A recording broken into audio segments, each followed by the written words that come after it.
Então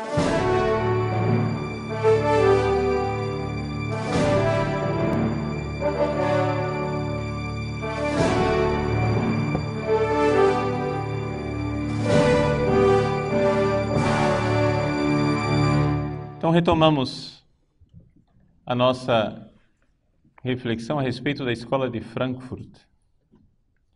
E vocês devem se perguntar, mas tudo bem, o senhor falou tudo isso com relação à sociedade americana, não é? Como é que isso se aplica ao Brasil? Porque, afinal das contas, nossa sociedade, claro, tem um reflexo da sociedade americana sobre a nossa, mas e nós brasileiros, não é? E nós brasileiros, como é que entramos nessa história? Vejam, nós tivemos aqui no Brasil, durante o período em que os Estados Unidos vivia Woodstock e a Revolução Sexual, nós aqui no Brasil estávamos num período de um regime de exceção, de um governo civil-militar, que foi instaurado para evitar a implantação do comunismo aqui no Brasil. Então, em 1964, portanto, antes de que se iniciasse esse processo mundial de transformações culturais, nós aqui no Brasil entramos em um regime civil-militar de exceção. O que é que isso nos influenciou? O que é que isso mudou na história toda? O que acontece é o seguinte: os militares estavam preocupadíssimos com a ascensão do comunismo aqui no país. E era um perigo real, e devemos dizer, para fidelidade à história, que a Igreja apoiou, não é, o regime civil-militar que tomou conta depois de 64.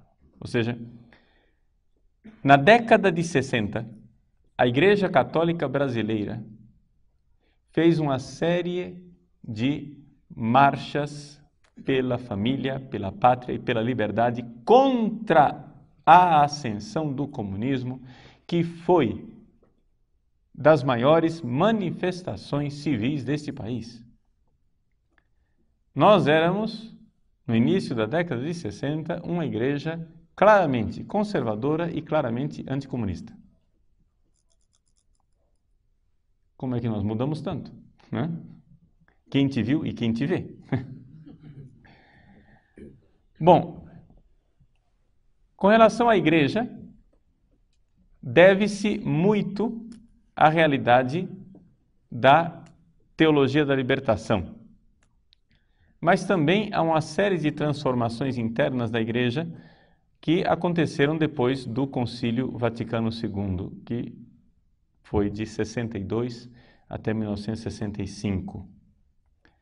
Com relação a essas transformações eclesiais, eu preferiria falar disso amanhã, que nós iremos tratar mais claramente sobre a teologia da libertação e tratar mais claramente da realidade de igreja enquanto tal.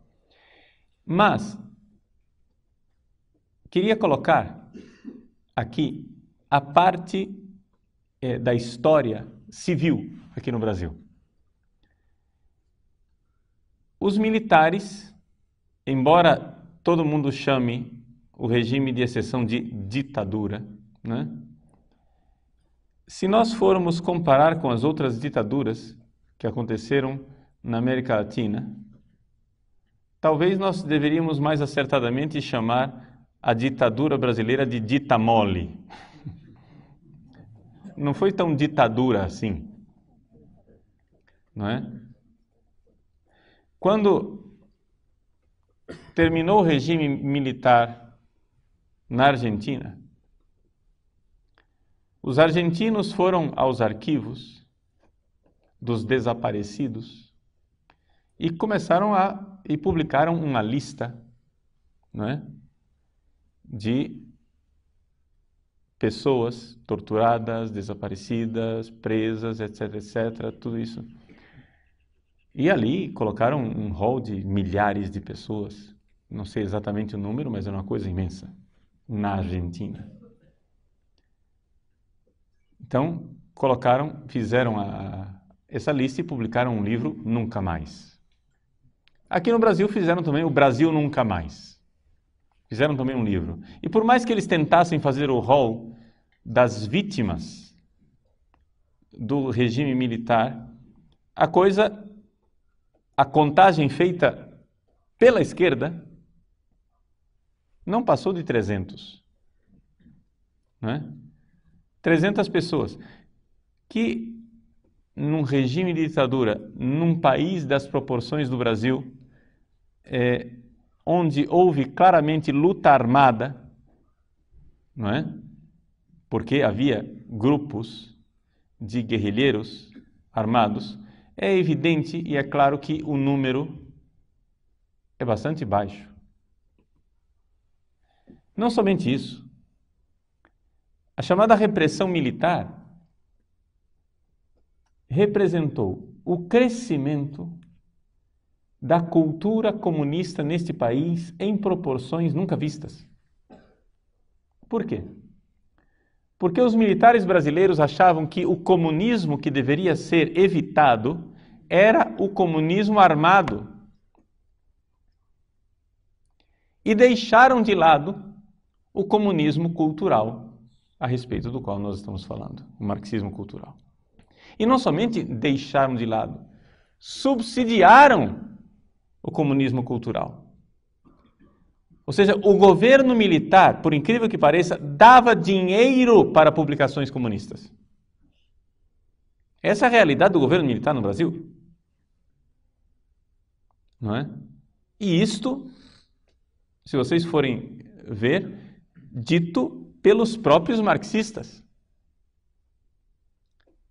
Eles mesmos confessam que nunca a indústria de publicações marxistas teve um governo tão favorável como na época dos militares. Por que isso? Porque eles achavam, não é, os militares brasileiros tinham uma mentalidade de liberais. E na cabeça do liberal, a democracia tem que ter dois lados, tem que ter direita, tem que ter esquerda. Então é evidente que deve haver sempre um comunismo. E se instaurou no Brasil a teoria do general Golbery Couto e Silva, que era a famosa teoria da panela de pressão. O que é a teoria da panela de pressão? Se você vai pôr pressão numa panela, você precisa de uma válvula de escape. E qual é a válvula de escape que nós iremos dar aos marxistas? Bom, nós estamos fazendo aqui uma luta contra o marxismo armado, nós estamos fazendo uma luta contra o terrorismo marxista, por quê? Porque os marxistas naquela época assaltaram bancos, colocaram bombas e que mataram pessoas, fizeram a guerrilha no Araguaia, etc. e tal. Então, houve uma série de lutas armadas e os militares estavam preocupadíssimos com a parte que é própria da preocupação militar, que é a parte armada, a parte da guerra. Eles queriam a ordem civil. Muito bem. Tinham medo de uma insurreição armada. Então vamos dar aos comunistas uma válvula de escape. Qual será a válvula de escape? A universidade. E entregaram aos marxistas a Universidade Brasileira. De bandeja. Qualquer um que viveu aquela época sabe perfeitamente que os estudantes, durante o regime militar, se amotinavam nas universidades, tomavam posse de blocos universitários, ficavam lá fazendo greve, queimando colchões, fazendo arruaças e todo tipo de coisa.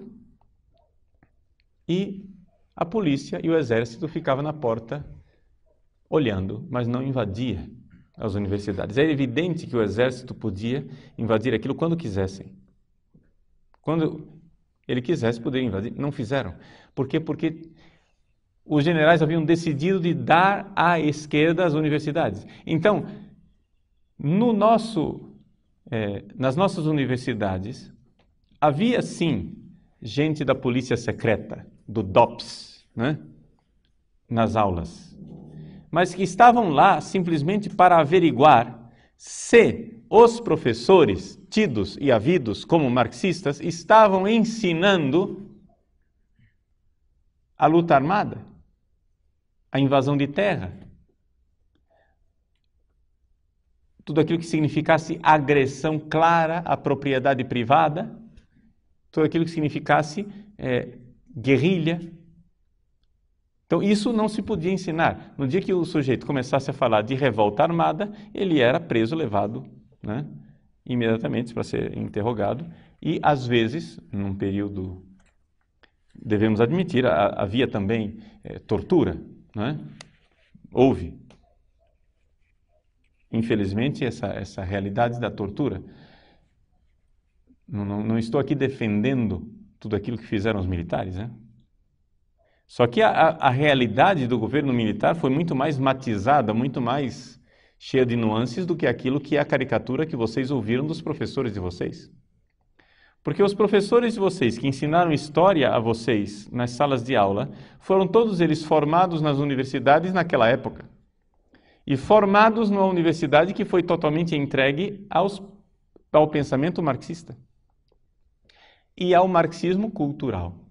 Ou seja, os militares não estavam prontos para identificar essa realidade do marxismo cultural. Estavam somente combatendo o marxismo armado. O marxismo revolucionário clássico e não o marxismo cultural. Eu conheço, por exemplo, um coronel, né, que é de Cuiabá, e ele, na época, servia o exército durante o período do governo militar. Ele serviu o exército no Rio de Janeiro. E ele foi incumbido de ir com um destacamento na casa do Dias Gomes e da Janete Claire, dois escritores de novela da Globo, que eram comunistas de carteirinha, totalmente comunistas. Ele recebeu a missão de entrar na casa deles e averiguar se havia ali armas e livros revolucionários. Livros revolucionários que ensinassem a luta armada, como o Manual de Guerrilha do Marighella e Companhia Limitada, esse tipo de livro que ele procurava. Não acharam nada e foram embora para casa. Ora, esse episódio, que eu conheço o protagonista, o coronel que foi lá e fez isso, esse episódio é narrado pelo próprio Dias Gomes na sua autobiografia. Quem quiser averiguar, né, existe uma autobiografia de Dias Gomes, publicada pela editora Bertrand do Brasil, chama-se Dias Gomes, : apenas um revolucionário. Apenas um subversivo, perdão. Dias Gomes, apenas um subversivo. Onde ele narra a história dele. E ele mostra como, se aproveitando do liberalismo dos militares e do liberalismo do capitalista Roberto Marinho, ele conseguiu colocar nas novelas da Globo toda a agenda cultural marxista. Por exemplo, a primeira novela que ele fez, na década de 70, ele abordou o tema do divórcio, que, segundo ele, palavras dele, naquela época no Brasil ainda era um tabu. O que ele fez? Ele fez uma novela onde uma personagem é injustiçada com um marido que é um calhorda, sem vergonha. Ela sofre imensamente a novela inteira com o marido, se apaixona por um outro mocinho super galã, maravilhoso, com um temperamento ótimo e cheio de virtudes, mas, final e conclusão da novela, no Brasil não existe divórcio. Só existe desquite. Poucos meses depois, o divórcio estava aprovado no Brasil. Ou seja, o que é que a minha geração ouvia a respeito da Globo? Que todas as imoralidades e sem-vergonhices que eram transmitidas pelas novelas da Globo eram fruto da sociedade capitalista decadente, porque Roberto Marinho era um capitalista e era o capitalismo quem estava promovendo toda aquela pouca vergonha, destruindo o cristianismo. Foi isso que eu ouvi quando era criança. Foi isso que eu ouvi quando era adolescente dos meus professores. Que as novelas da Globo eram expressão da sociedade decadente capitalista americana que entrava no Brasil e estava destruindo as famílias brasileiras pelo imperialismo da Globo. E, no entanto, hoje nós sabemos que tanto Dias Gomes como Janete Claire, os dois maiores escritores de novelas da Globo, eram comunistas, réus confessos, porque na sua autobiografia Dias Gomes mostra como ele quis promover os valores culturais do marxismo cultural. Por exemplo, na década de 70, ainda na década de 70, ele pensou numa novela chamada Roque Santeiro. Nesta novela chamada Roque Santeiro, o que é que ele pretendia fazer? Uma caricatura da igreja, onde ele demonstrasse que a igreja era uma farsa, que queria somente saber de dinheiro e de oprimir os pobres, e que, na verdade, nós deveríamos nos livrar da igreja. Acontece que ele cometeu um erro. Ele comentou ao telefone o que ele estava pretendendo fazer. Ele comentou com um amigo comunista, dizendo ao telefone: olha, você não sabe a nova novela que eu quero colocar no ar, não é? O Roque Santeiro, e contou toda a história, dizendo, mas os militares são burros. Porque é evidente, né, gente? Todas essas novelas eram censuradas. Havia censura. Entende? A censura lia, não, está aprovado, pode filmar. Então, ele dizia, os militares são burros, eles nunca vão perceber o que eu estou querendo fazer. E aí, a partir desta falta de discrição dele, né? Discreção, ele deu com a língua nos dentes, os militares tiraram a novela do ar. Não permitiram que fosse ao ar, já tinha filmado alguns capítulos. E essa novela, então, só foi ao ar na década de 80, já no clima de abertura do regime, em que o regime militar estava se preparando para entregar de volta o governo na mão dos civis. Em que consistiu essa novela do Roque Santeiro? A novela consiste mais ou menos no seguinte: existem dois padres. Um padre chamado Padre Albano, que é um padre da teologia da libertação. Manga de camisa, aberto, aos pobres, sensível. E um padre chamado Padre Hipólito, de batina, velho, conservador. Esta contraposição dos dois padres, o Padre Hipólito é aquele que governa a paróquia, e a paróquia tem um negócio, ganha bastante dinheiro, ao redor do mito de um tal de Roque Santeiro, que teria sido um mártir, um sujeito que morreu e que fazia milagres. Então a paróquia ganhava dinheiro vendendo as lembrancinhas do Roque Santeiro e companhia limitada. Acontece que no meio da novela o Roque Santeiro aparece vivo. Então se revela claramente a farsa da igreja conservadora, que criou um mito e que ganhava dinheiro em cima de um mito de uma falsidade ideológica. Nesse ínterim, o padre Albano se revela muito sensível com os pobres, mas também se apaixona por uma das personagens e resolve deixar o sacerdócio. Essa é a história, basicamente, da novela. Então, esta novela era programática, tinha um programa, tinha algo para ensinar ao povo. Não é? Ensinar através de uma historinha, uma verdade de valores, né, invertidos. E isso aconteceu durante, né, décadas e continua acontecendo ainda hoje.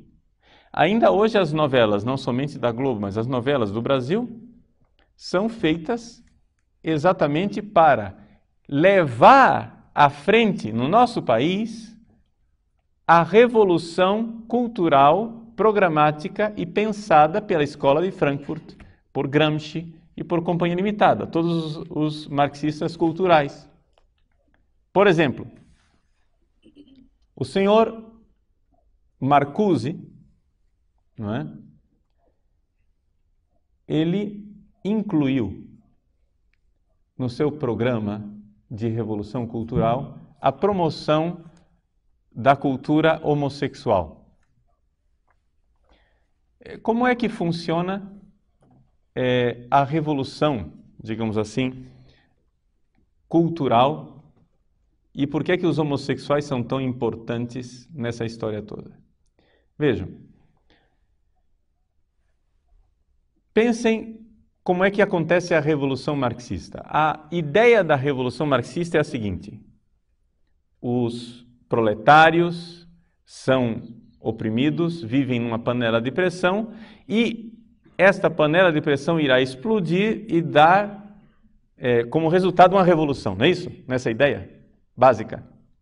Muito bem, acontece que não aconteceu como haviam previsto, então é necessário um outro combustível que não seja a revolta do trabalhador. Então, que combustível nós podemos usar para fazer eclodir a revolução marxista? Existe um sentimento humano básico que é a inveja. Ou seja, todo mundo que tem menos inveja quem tem mais. Isso chama-se pecado original. Não é? Por causa do pecado original, as pessoas têm inveja. Então, o pessoal da Escola de Frankfurt notou que existe esse combustível de revolta. Não é? E começaram a explorar esta realidade daquilo que depois, mais tarde, um outro teórico marxista chamado Pierre Bourdieu vai chamar de os excluídos. O que é essa categoria de excluídos? Que para nós, não é, católicos, que ouvimos e vivemos dentro da Igreja Católica, ouvindo tantos sermões e tantas pregações, nós achamos que deve ser um conceito bíblico, né? O excluído. É um conceito que deve ter brotado dos santos padres, de algum... Mas, na verdade, nasceu simplesmente de um pensamento marxista.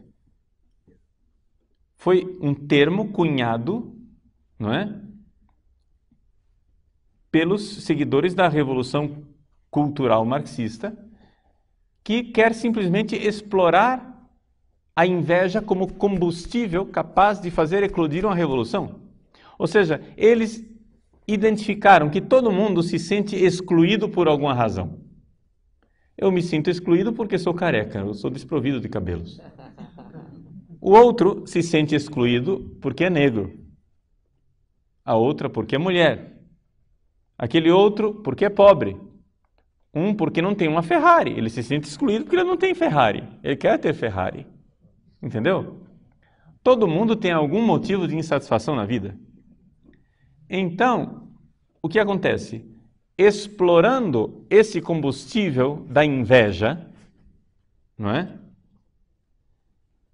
Eu sou capaz de produzir uma revolta. Vejam, os acontecimentos recentes de protestos nas bolsas de valores do mundo inteiro, onde mais de 1000 cidades, né? Em mais de 1000 cidades, pessoas estão lá protestando e gritando, etc. O que é isso? Esse é o, aspas, grito dos excluídos. Ou seja, é simplesmente uma questão de inveja. A ganância dos bancos. Nós queremos ter mais. Vejam, se você for analisar a sociedade ocidental, nós nunca tivemos tanto e nunca fomos tão insatisfeitos como agora.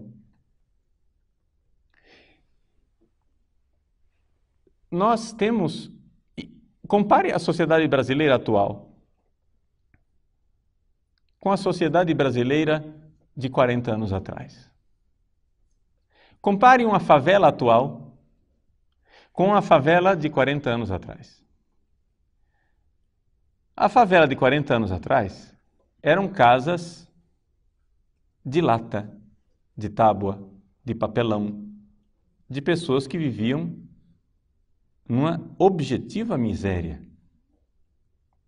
As favelas de hoje são casas de alvenaria, com uma antena de satélite, micro-ondas, televisão, geladeira, etc. Eu não estou dizendo aqui que seja uma situação satisfatória, não, em nada.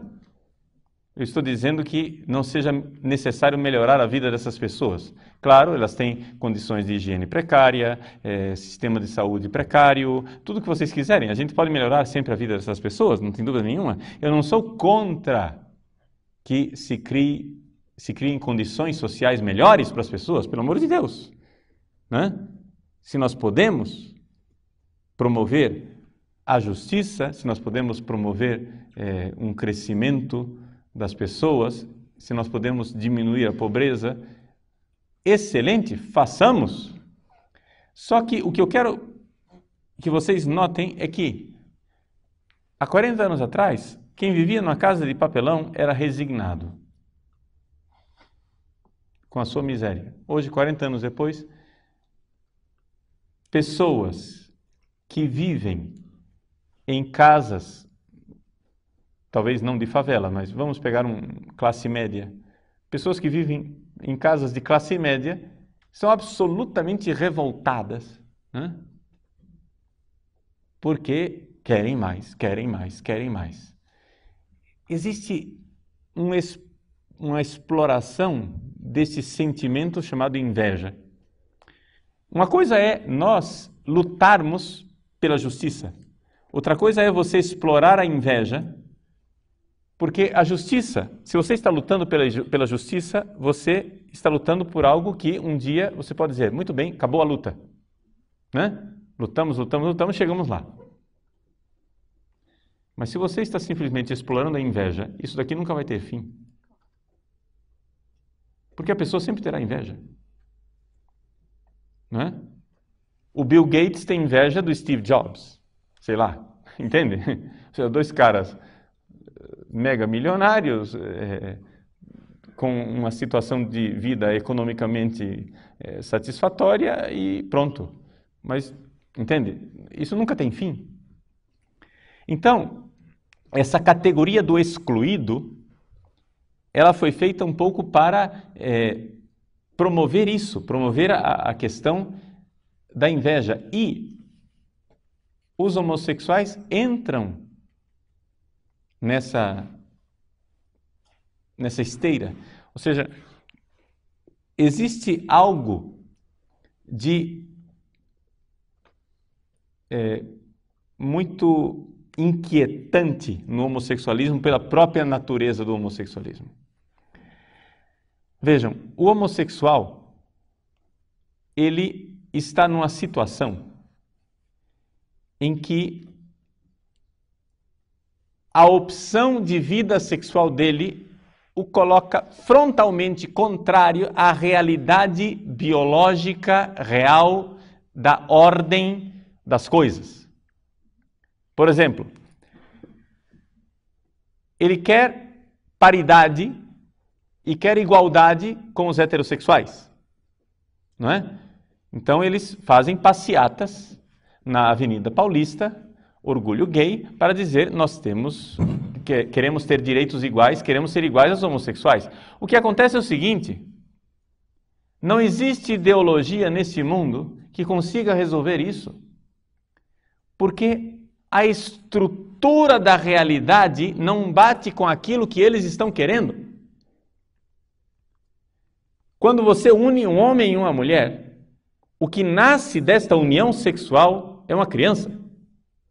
Agora me diga o que é que nasce da união de dois homens. Nada. Entende? Absolutamente nada. E não existe ideologia no mundo que consiga mudar isso. Não existe ideologia no mundo que consiga mudar o fato de que daquela união não nasce absolutamente nada. Portanto, o homossexual estará sempre numa sensação de inferioridade perante o heterossexual. E essa sensação de inferioridade causa revolta.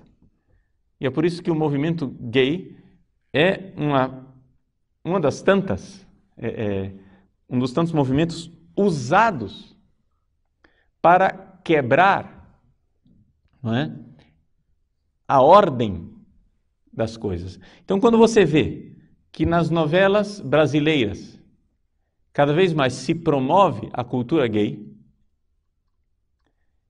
você fica se perguntando, mas o que é isso? Ah, não, estão defendendo os direitos dos homossexuais. Mas não se trata de defender direito de ninguém, se trata de quebrar a ordem das coisas, de tal forma que as pessoas fiquem cada vez mais subjugadas a uma situação irreal. Vejam, quando, por exemplo, nas novelas, eles descobriram que o brasileiro tem uma certa dificuldade de aceitar o sexo entre dois homens. Por quê? Porque o brasileiro normal vê aquilo com repugnância. Então eles tentaram colocar beijos de dois homens e manifestações sexuais de dois homens nas novelas. Viram que o resultado não foi favorável. Ah, muito bem, descobriram outra coisa. Vamos dar a volta, vamos fazer o seguinte, vamos colocar a relação entre duas mulheres. Porque eles descobriram que o homem brasileiro heterossexual gosta de ver pornografia de duas mulheres tendo relações. Ou seja, o heterossexual aceita muito facilmente duas mulheres. Então, quem é o grande opositor dos direitos homossexuais? É o homem heterossexual. A mulher até que não tem dificuldade. As mulheres, elas aceitam com mais tranquilidade. Mas é o machismo do homem heterossexual que se opõe aos direitos homossexuais. Então vamos fazer o quê? Vamos colocar nas novelas, não é? Duas mulheres, porque o heterossexual aceita. Uma vez que ele se der conta de que ele aceita o homossexualismo feminino, eles pretendem fazer isso como uma espécie de navio quebra-gelo que vai quebrando e vai fazendo com que ele... Bom, se você aceita entre duas mulheres, por que você é tão preconceituoso e não aceita com homens? E assim as coisas vão sendo conquistadas aos poucos, não é? Você vai comendo a papa pela beirada. Mas vejam que as pessoas, esse movimento de revolução cultural, eles têm plena consciência de que o que eles estão fazendo é algo lento, gradual, e que deve dar a todo mundo a impressão de naturalidade. Isso é importante. Dar às pessoas a impressão de que elas estão num movimento em que a sociedade inteira está indo assim naturalmente. Então, hoje, no Brasil, o marxismo cultural conseguiu a hegemonia da mídia, a hegemonia da cultura de uma forma geral. Eles, sempre usando a linguagem de Pierre Bourdieu, eles pela política de ocupação de espaços, conseguiram dominar a classe falante. Essa é uma terminologia do Pierre Bourdieu. Classe falante quer dizer o seguinte: quem é a classe falante? São aquelas pessoas que produzem cultura, não é? Então, nós estamos falando de jornalistas, cineastas, estamos falando de psicólogos, padres, juízes, políticos, todo tipo de escritores. O que acontece é que, no Brasil, hoje, a classe falante que é formada nas universidades é formada no pensamento do marxismo cultural. E não tem saída. Nas universidades, se você se matricular numa universidade brasileira hoje, você irá ser formado na cartilha do marxismo cultural. Não existe nenhuma universidade brasileira onde isso seja exceção, nem sequer as católicas, ou aliás, principalmente as católicas.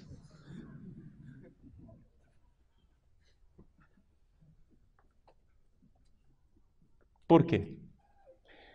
Porque o que nós vemos é que houve um descaso por parte dos conservadores, ou seja, dos cristãos, das pessoas que sustentam os valores tradicionais dentro da igreja. Houve um descaso histórico do brasileiro que deixou que a esquerda do marxismo cultural tomasse posse total das universidades. Isso aconteceu por parte do regime militar, porque os militares não deram valor ao movimento cultural. Isso aconteceu por parte da elite capitalista brasileira por causa do natural desprezo que o brasileiro sempre teve daquilo que é cultura. Não, nós temos que ser práticos, nós temos que ser... o dinheiro é que importa e cultura é simplesmente requinte. Então, assim, foram tomando conta das universidades. E tomando conta das universidades, hoje, se você matricular seu filho numa universidade, saiba, o que ele irá encontrar é marxismo cultural. E como é que se identifica esse marxismo cultural? Se identifica, isso em todos os cursos, hein? Todos. Desde matemática até direito, tudo. Como é que se identifica isto? Característica principal: um ódio frontal e fundamental ao cristianismo, aos valores cristãos e, mais especificamente, ao catolicismo. Todos os cursos de nossas universidades, especialmente nas universidades católicas, que são as mais anticatólicas, todos os cursos professam um ódio frontal aos valores do catolicismo tradicional. E isto é uma unanimidade tal que eles conseguiram, com isto, porque ocuparam as universidades, conseguiram dominar toda a classe falante. Então, o que é que nós temos hoje no Brasil? Nós temos uma minoria do país, que são aqueles que são a classe falante, que tem uma mentalidade revolucionária marxista, que dominam hegemonicamente os meios de produção da cultura, e uma maioria de brasileiros mudos, que são ainda conservadores em muitos aspectos, mas que não têm representação e não tem quem fale por eles. Ou seja, nós temos ainda uma maioria de brasileiros que tem valores cristãos tradicionais, mas é uma maioria muda. E isto gente, apesar de todos os esforços da esquerda de mudar a situação. Vejam só, quando aconteceu a segunda eleição, o segundo mandato do governo Lula, não é? Quando estava no final do primeiro mandato, começou a campanha para o segundo mandato do governo Lula.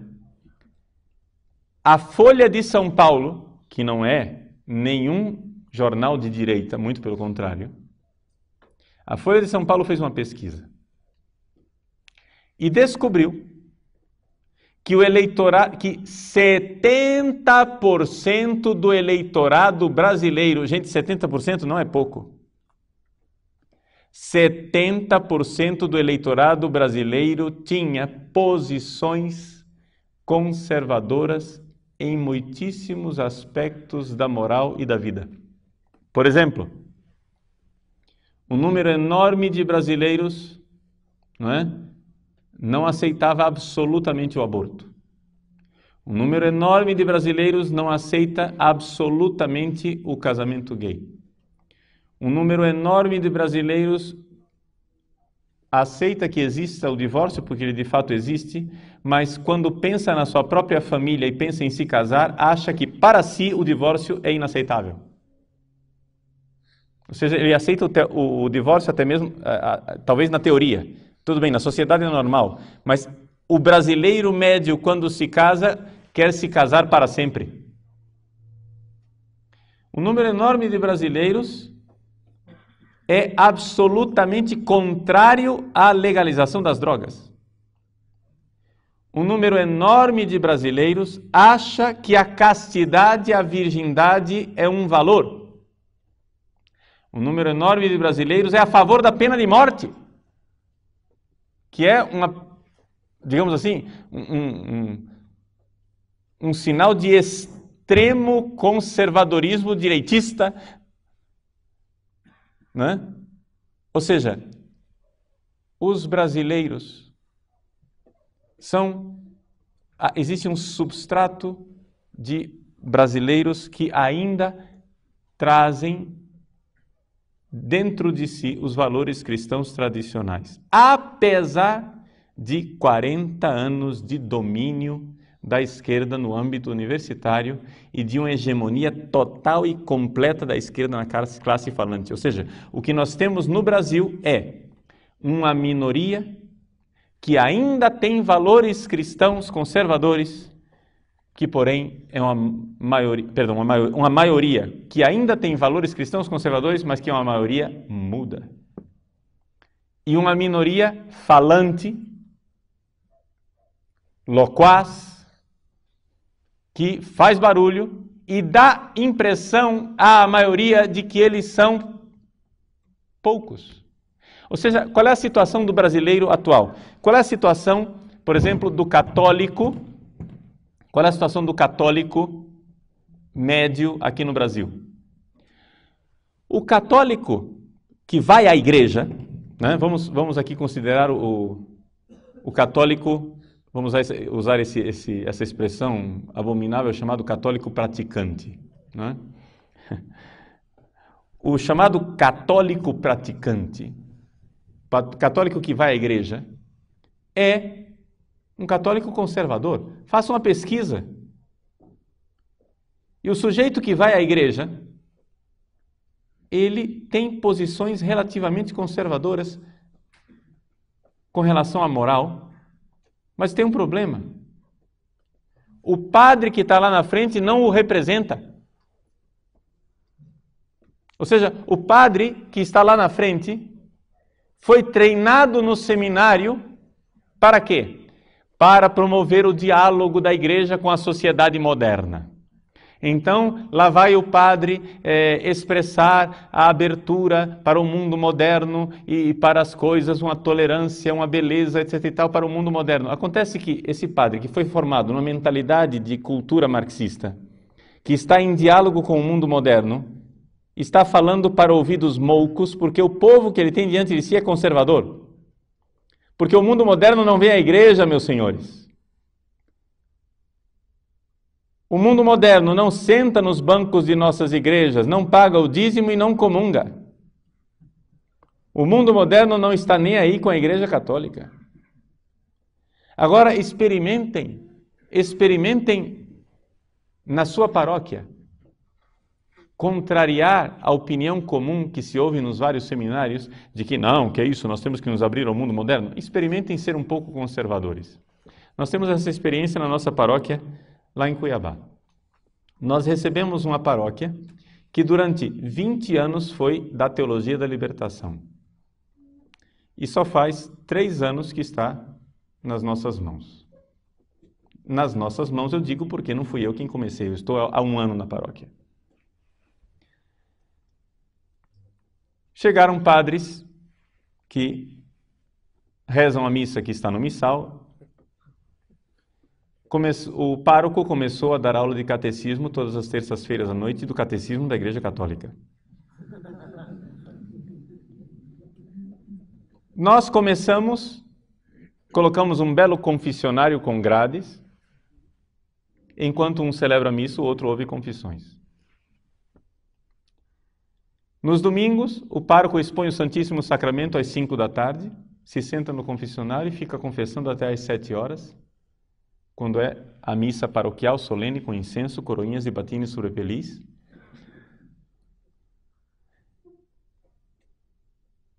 E é impressionante. Não ficou pedra sobre pedra do que havia de teologia e libertação. Sumiu. Ou seja, os sujeitos dominaram a paróquia durante 20 anos. Em menos de 2 anos já não tem mais nada, porque são 3 anos que nós estamos lá, mas já se nota faz tempo que a igreja... Ou seja, as pessoas que iam à igreja eram católicas tradicionais, fiéis ao Papa, queriam ouvir, mas só que o padre não representava aquilo que elas eram. Entendem o problema? E vejam que eu não estou falando aqui de missa de Pio V, não estou falando de nada de especialmente tradicionalista, eu estou falando da missa de Paulo VI, estou falando da missa que está no missal, só isso. Estou falando nada de especialmente estratosférico, é o catecismo da Igreja Católica. Entende? As pessoas, quando ouvem um padre que lhes diz a fé que elas sempre tiveram, são de uma gratidão, se sentem tão agradecidas. Agradecidas. Eu me lembro de uma ministra da comunhão que um dia depois de uma missa veio com lágrimas nos olhos e disse assim: Padre, obrigado. A nossa igreja é tão bonita. Os padres é que nos escondiam o seu verdadeiro rosto. A igreja é bela. Os padres é que estão escondendo a igreja. Então, vejam que o trabalho que nós temos diante de nós, de fazer com que a igreja retorne à sua verdadeira identidade, não é um trabalho assim, hercúleo, não é uma coisa assim impossível. O que nós temos que enfrentar é simplesmente a pressão interna, não é? De talvez um clero que não queira que eu seja fiel ao Papa. O que nós temos que enfrentar são pressões, talvez, quem sabe até de bispos. Mas uma vez que você é padre, ninguém vai te tirar o sacerdócio mais. E eles não vão te suspender a divinis porque você celebra a missa do missal. Ninguém vai te expulsar da igreja porque você prega o que está no catecismo. O que acontece é o seguinte: o que nós temos que fazer é nos livrar do câncer que corrói os padres mais conservadores e fiéis ao Papa, que chama-se carreirismo. É evidente. Se você quer as melhores paróquias, se você quer um título de monsenhor, se você quer chegar a ser bispo, se você quer ser cardeal, é evidente que você vai jogar para a torcida e vai se preocupar muito com o que as pessoas pensam de você. Mas se você está preocupado somente em levar as pessoas para o céu, e quem sabe, por misericórdia de Deus, você também entrar no céu, se você está preocupado com isso, que te importa se você tem uma paróquia rica ou uma paróquia pobre? Que te importa se você está em Ars ou se você está no Notre-Dame de Paris? Entende? O que importa é se você tem almas e se vai levá-las para o céu. É somente isso que importa. Então, vejam, não há como deter, não há como segurar um padre que tenha temor de Deus e que queira ser fiel à igreja. Por quê? Porque o importante, meus senhores, é que você saiba que o que você está para propor para as pessoas não é algo que você inventou, mas é exatamente aquilo pelo qual as pessoas esperam há anos. A igreja é viva, a igreja é bela, só que acontece que ela está amordaçada.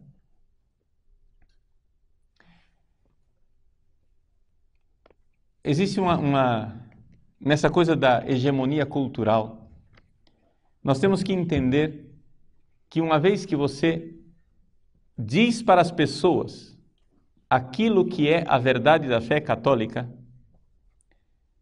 você está dizendo aquilo que as pessoas sempre esperaram ouvir de um padre, o que elas foram exatamente buscar na igreja, mas nunca encontraram. Mas para isso você precisa ter uma vida de padre. O problema aqui é a questão de conversão pessoal.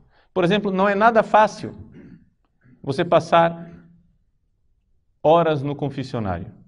Se você vai começar a pregar a moral católica, as pessoas vão começar a procurar a confissão.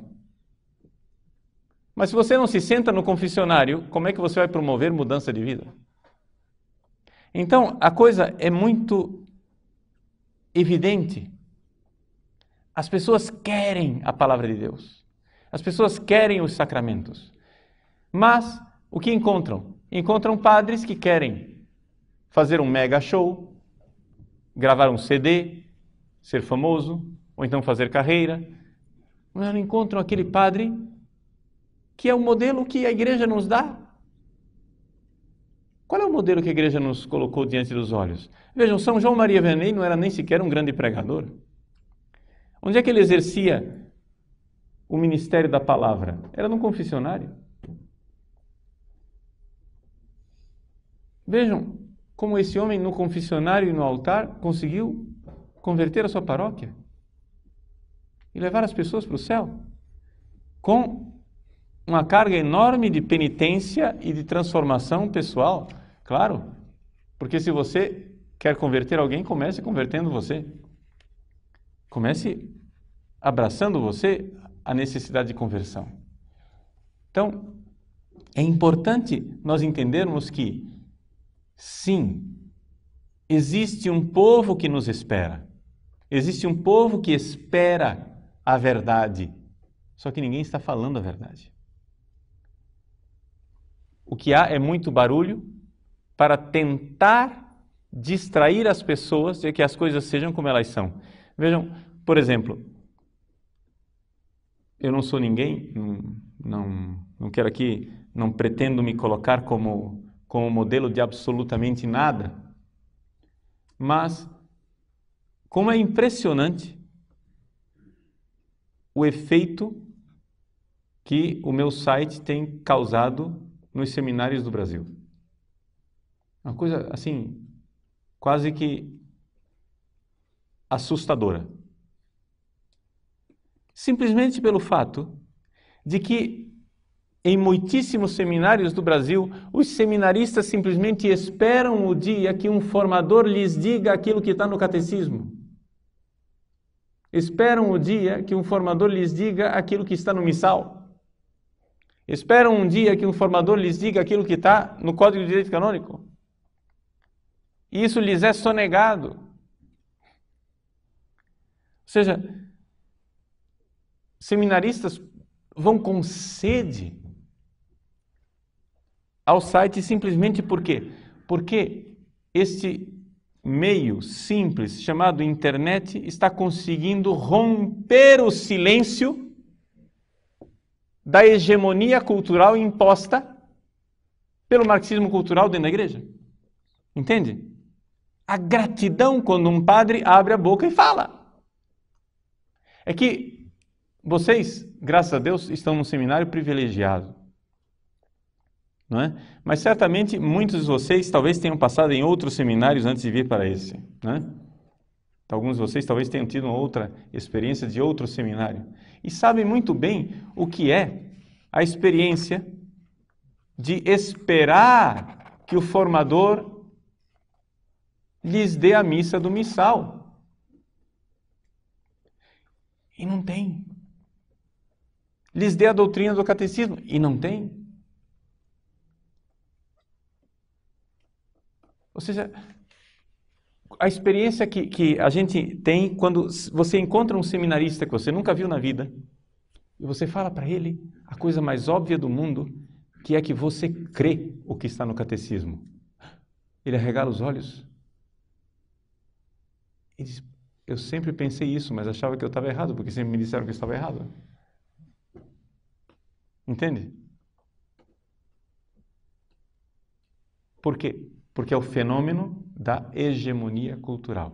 Ou seja, eles tomaram posse da classe falante. E a maioria, que ainda tem o senso comum organizado, natural, perfeito, que ainda tem os pés no chão, que não são lunáticos, não são malucos, a maioria fica olhando espantada para o mundo que vai mudando e diz, o mundo está perdido. Mas não é que o mundo está perdido. A classe falante está perdida. Estão nos governando e nos levando para o precipício. Agora, nós não precisamos ser ovelhinhas mudas, dóceis, que vão para o matadouro. Nós podemos fazer exatamente aquilo que eles fizeram. O que é que eles fizeram? Eles ocuparam o espaço na classe falante e começaram a fazer barulho. Façamos também nós. Comecemos a falar. Mas para isso você sabe que você vai pagar um preço. E estejamos dispostos a pagar esse preço. Estejamos dispostos a romper o silêncio, pagando o preço de quem rompeu o silêncio. Você vai enfrentar calúnias, perseguições. Eu não prometo a você uma vida mansa. Se você for fiel à igreja e for fiel ao Papa, não prometo uma vida mansa para você. Mas Nosso Senhor prometeu um pedaço de céu para você. Então é essa a nossa expectativa e é isso um pouco que nós vemos fazendo uma análise da situação atual do Brasil. Nós temos uma hegemonia total, acachapante, os meios de comunicação, a classe falante está toda tomada, porém nós temos um número bom de brasileiros que não concorda com isso, eles só não sabem dizer por que as coisas não são do jeito que eles pensam.